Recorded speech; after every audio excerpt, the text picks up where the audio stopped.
Hello everyone, welcome back to a new tutorial video on how to recover online account password of American Express. Before starting this video, please make sure to subscribe and to press the notification bell icon to get updated. So let's get this video started. First of all, you need to open any web browser on your PC as I'm using a Microsoft Edge for this. Now go in for new tab and search in for a americanexpress.com and press enter.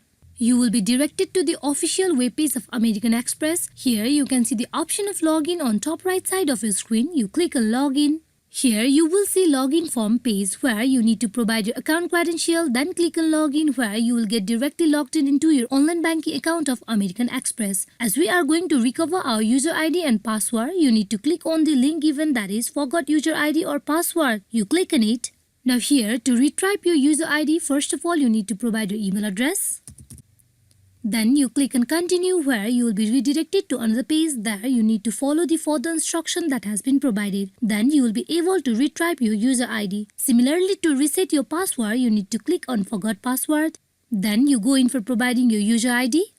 Then you click on continue where you will be redirected to another page. There you need to follow the further instruction that has been provided. Then you will be able to reset your password as well. Hope this video is fruitful for you all on how to recover online account password of American Express. Thank you.